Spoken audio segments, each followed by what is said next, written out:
I'm riding somewhere. Oh my god. That is so weird. Now I can get to the skies. Task gift. Now I can... Right, so what can we do with this?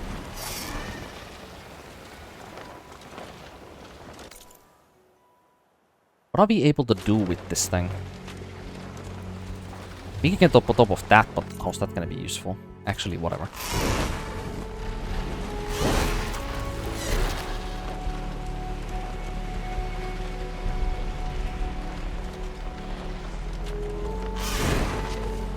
Go. Like, I need to play... I think the first other game that I'm gonna play after this game is gonna be AI Limit.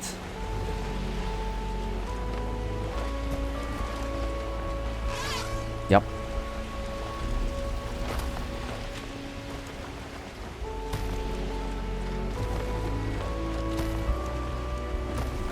Right. I have no problem with this game, by the way, outside of one single very big issue that is so bad that it single-handedly makes playing this game annoying. And that is the combat. When the most important thing that you experience in this game that, you know, is the bread and butter of the gameplay is frustrating, you can easily see as to what the issue is there. Like, it's obvious, you know? Also, Aloy said that, like, on the comeback journey, like, let's visit, like, Arrowhead. So, this is Arrowhead, right? Doesn't say... Arrowhand, yeah, never mind. Yeah, there's one thing in here, like one of those satellites that I can recreate an image of the old world or whatever. I noticed that when I was flying. I tried to dock on it, but the game didn't tell me how yet. So let's go there.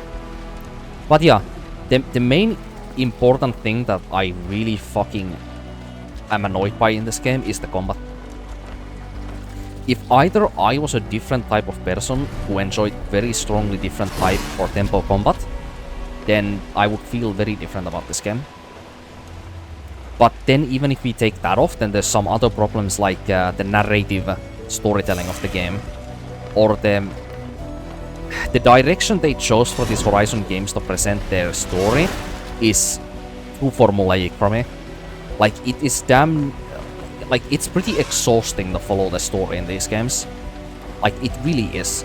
It's also formulaic, and so, like, how do I dock just anywhere? I see. Do I just... Okay.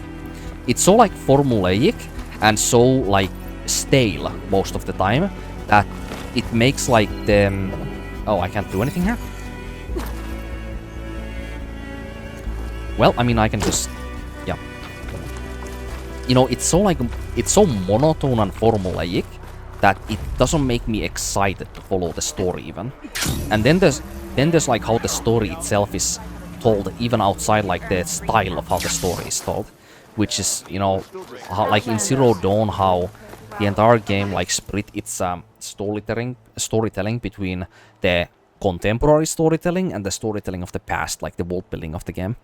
Because the game was always focusing on its main story and the biggest side quests on the storytelling of what has happened, like, you know, thousand years in the past, in like the era of like the Alpha Primes and the Pharaoh Plague, like startup and all that.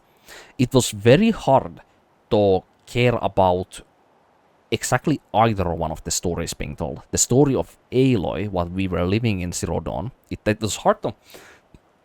It was hard to pay attention and care about that story, because the game was consistently jumping between what we are currently playing, the storytelling that we are writing ourselves by playing the game, in contrast to the storytelling that the lore bits of the game, the flashpoints in the game, and the, you know, flashbacks of the game are telling us.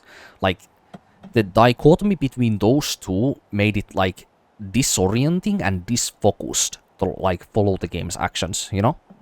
And that's, like, the one big thing that I really disliked about, you know, Zero Dawn.